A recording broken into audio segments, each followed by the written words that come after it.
So now we're going to come to the topic of union queries. You're probably wondering what union queries are about, nothing to do with industrial relations. Union queries are where you take record sets and you effectively stack them on top of one another. So whereas it's a different way of connecting records, we're connecting them sort of vertically and not horizontally as we do with joins. So what do we mean by stacking as opposed to joining? Well, joining is the act of taking two tables, aligning them side by side, and the records or columns are returned in a result set literally side by side. That column from table 1 and that column from table 2, and you would read them across from left to right, that sort of thing. Now, by stacking them, we basically mean doing this using the union command. We would take this record set or table and this record set and literally stack them one on top of the other. So to represent that visually, and bear in mind that's table 1 and that's table 2, and notice the difference in the values there in the description. So if we were to union join those, the result would be this, one record set with table 1 and table 2 aligned vertically. So literally the two columns are almost merged. It's two columns and they're merged into one, and their records stacked on top, one on top of the other. Now, to demonstrate, I've created two tables, manually created two tables, specially for this exercise. Again, you will not find them in your copy of AdventureWorks.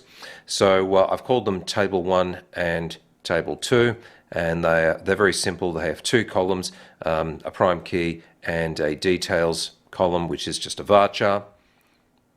So let's look at the data in those two tables. Now, as you remember, it is perfectly possible to have two select statements in the one window and then just execute the whole lot, and we'll see the results on top of each other.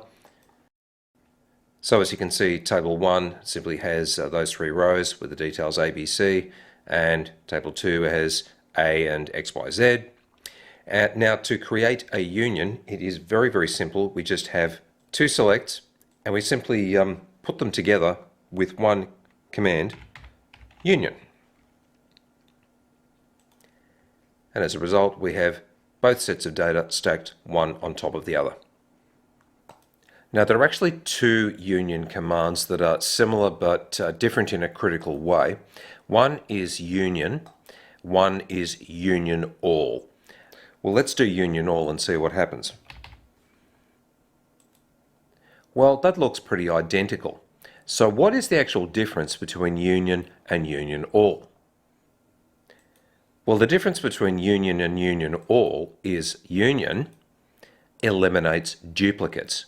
So amongst that combined record set, if between all the values returned on all the columns on a particular row, if when comparing that to other rows there are any duplicates, those duplicate rows get eliminated. If it's union all, it just returns everything no matter what, including duplicates. It's just everything stacked on top of everything, no eliminations. So where does this elimination of duplicates come in? Well, notice that when I've got union all and there's no elimination, there are 7 rows. So let's go back to union and execute that. Hang on, there's still 7 rows. What's this about elimination of duplicates? Well, there's actually never going to be any duplicates because we've got the ID in there, and the ID is actually making them unique when you compare them to details. There's only ever one 1A, there's only ever one 1X, albeit from different tables there. So there's no duplicates. Now, where the elimination does come in is where we've only got one column, and there actually are duplicates amongst that set. So let's go back to union all.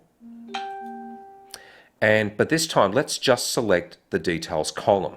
With union all there, no elimination. So we'll just go details and details.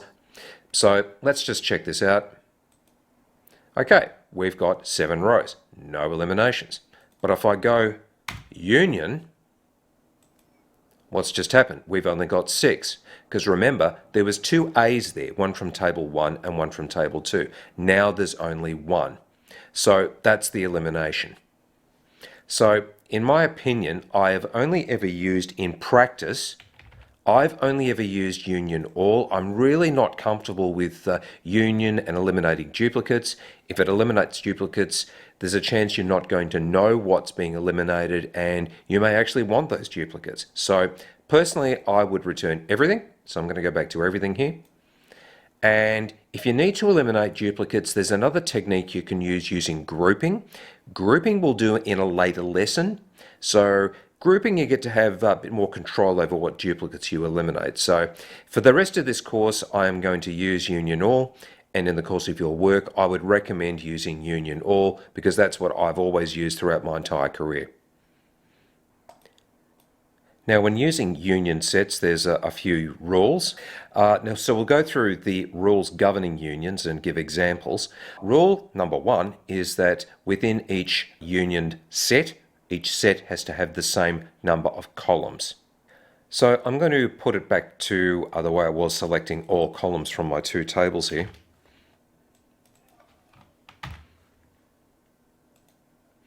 And remember that all record sets have to be returned in a grid. It kind of wouldn't make sense if we had two columns returned up here and one column returned down here. The two just don't match up and you don't form an even grid. So for that reason, it's illegal. So if I were to select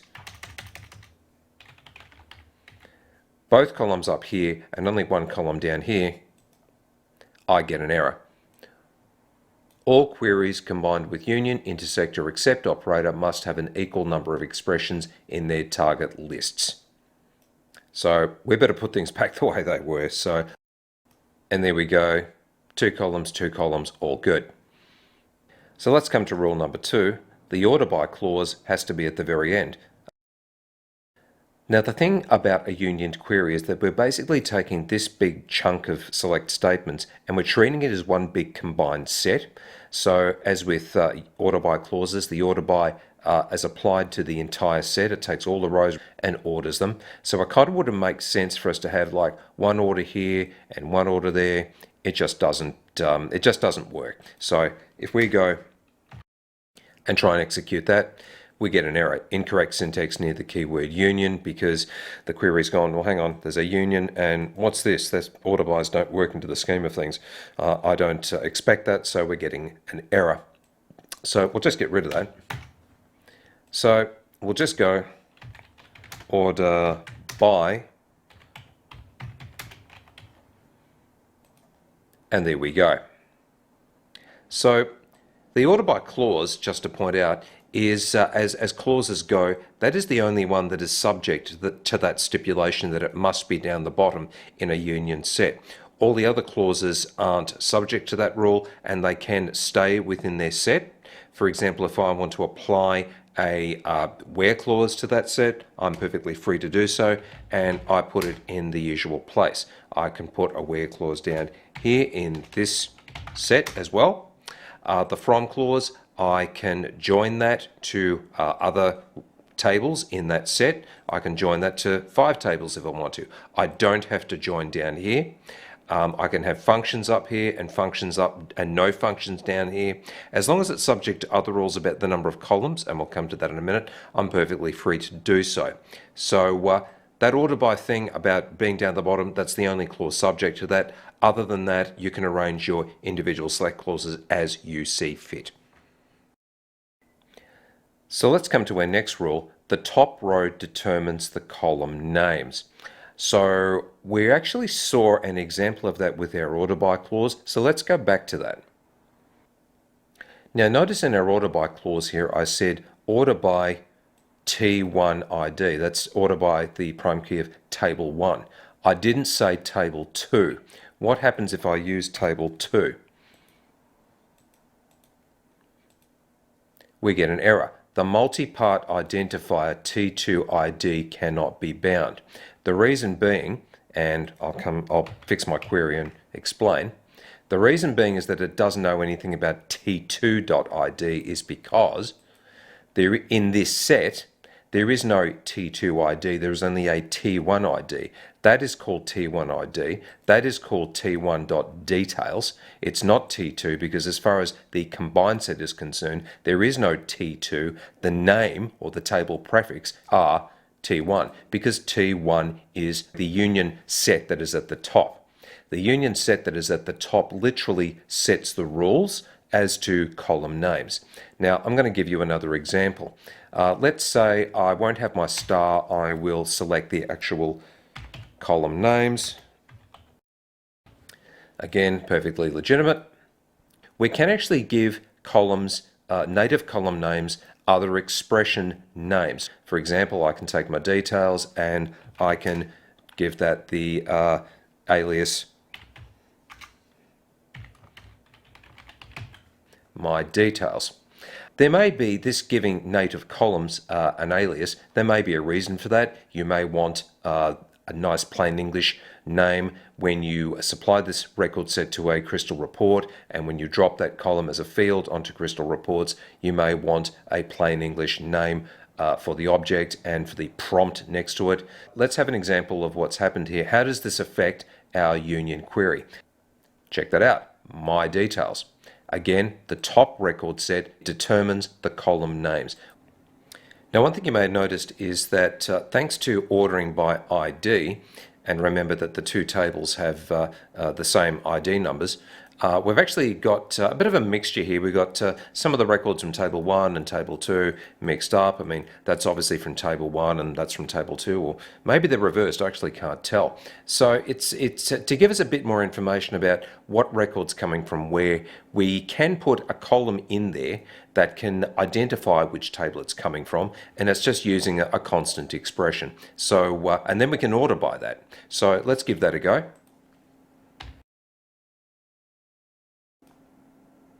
Okay, so what have I done? I've got a constant expression here that just says table 1, and another one down here that says table 2, because that's table 2.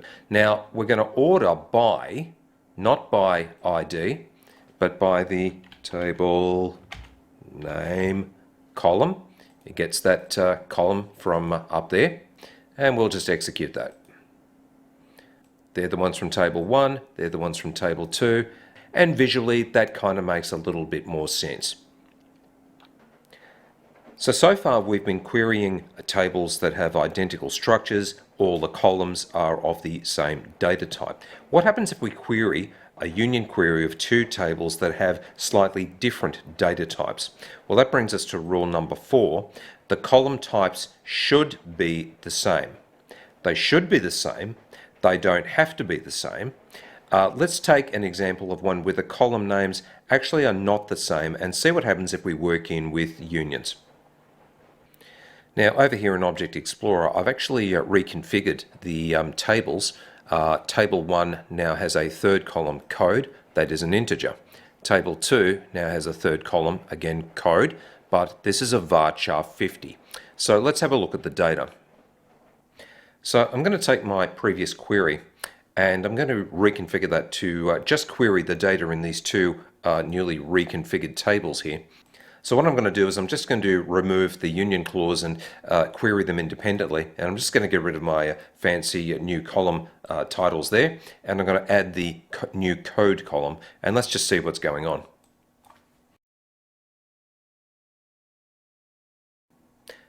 Okay, so we've got our code column there. Now the code column in table 1 there is an integer column, and we've got integer values there, as you'd expect. The code column in table 2 is actually a text varchar column, and we've got some numbers there, but they're actually stored as text. And down here we've got some text. Now, with that said, what happens if we actually try to combine those two record sets into a union? Let's just see what happens. Oh dear, we've got an error. What is the error?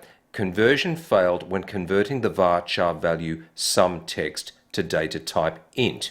So what's going on? Now what I've done here is I've got the query we just ran here in one window, and I've got the old query which showed us the raw data in another window. Now if we look to the error message, what did it actually say? Conversion failed when converting sumText to data type int. So let's have a look here. Well, these are ints and these are text. So what it's doing is it's trying to convert all these values to an int, and it's failing because while 100 converts to an int because it's 100, so's that, and that's a number that justifiably converts. This, however, obviously cannot possibly be converted to a number because it's alphabetical characters. But the question is, why is it trying to convert these things to integer in the first place? I mean, wouldn't it make sense just to convert the whole lot to text, because these can be converted to text and these cannot be converted to integer thanks to this guy? So why is it going from varchar to integer? Well, the reason is it's because of the precedence of data conversion. Now, if we come back to the web page that depicts data type precedence in SQL Server, and we go down to this list, we saw this in previous lessons. If we look down here to varchar, that is at 27 on the data conversion charts, so to speak. And if we come up here to int, that's number 16. So an int beats a varchar. So when you've got a unioned query and you've got a mixture of data types, this precedence scheme will kick in. Ints beat varchars. So if it has a mixture of varchars and ints, it will convert everything to an int. And that's exactly what it's attempting to do here. And it's failing on this guy because that contains non-integer characters. So coming back to our list of union rules, column types should be the same. And if they are not, the precedence rules apply as we've just seen. Now in practice, you don't want to risk data conversion problems like this, so it's always a very good idea to make sure that when you are combining columns in a union query, that the columns are all of the same data type. And if they are not, then you can use the cast command to cast the columns in the way that you want to avoid problems. So coming back to our raw data, now as we touched on earlier, if we're going to combine these two columns of different data types, it would make more sense to convert this column in table 1 to a text data type rather than let SQL Server try and convert this column to an integer, because that is going to completely fail when it comes to this piece of data here. So why don't we do that, and we'll convert this column in the top record set to a varchar and see where that gets us. Okay, that all works. We've now got a text column up here and a text column down here. Let's integrate that into our unionized query and see where that gets us. So I've gone back to my unionized query. I've now copied and pasted that expression up here. So I reckon that's going to be perfectly legitimate. Let's run the query and see what happens. And hey presto, that's completely worked. That's text from table 1. That's text in table 1. That's all text there. They are effectively the same data type, and that all works. Now I've taken the liberty of creating a third table that has the same data structure as table 2, code as a varchar. It's perfectly possible to have a third selection clause within our unioned query, and you can have as many as you like. In fact, it's practically infinite. So I'm going to take my existing union query and add table 3 into the mix.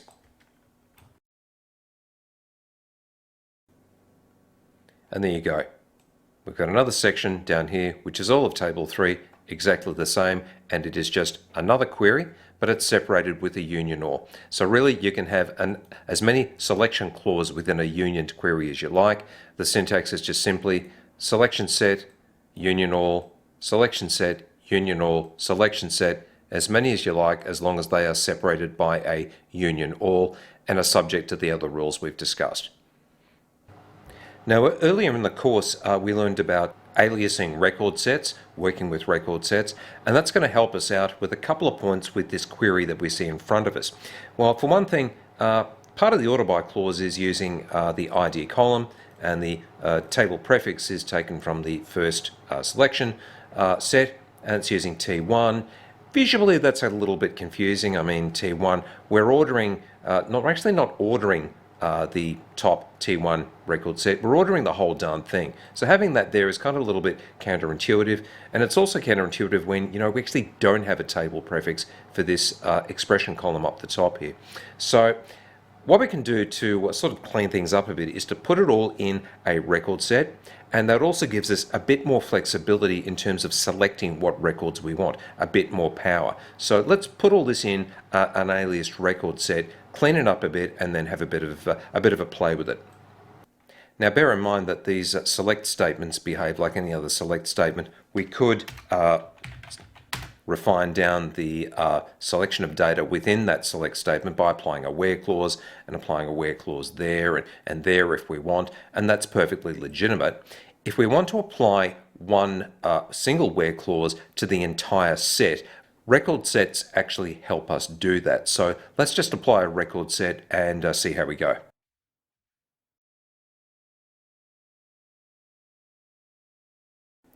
So we've done exactly what we said. We took that entire set, that is unioned, surrounded it with brackets and an alias name of RS1, selected from it, and any clause that applies at the set level, like the order by, we can prefix everything with RS1, and that kind of makes sense. Now, let's say, for example, we want only the ones where ID, one of these values here, equals 3. Now, we could apply a where clause to each individual set, a where clause there, which says where ID equals 3. Or we can do it once at the actual aliased set level, like so. And there we go. That's a lot cleaner, a lot easier to read, and fairly efficient and fairly powerful. Well, this is all very fine and well, but let's do a practical example with real data. So if we look over here to the Object Explorer, we've got the transaction history table, which is actually a big, massive table of all work orders and sales and purchases all lumped into the one table. We've got sort of a date column there, quantity column, that sort of thing. Now, that table actually represents, and I'll save you the trouble of going to the data dictionary to find this out, that transaction history is the current history for the current year. And if we look down, we've got a similar table called Transaction History Archive, which actually has exactly the same columns. And again, to save you looking at the data dictionary, that is the history of all previous years. That's why it's called an archive. So let's say we've got a business requirement to come up with a report of all transaction history records from not only this year, but previous years in one query. And we can do that with a union. So let's do that.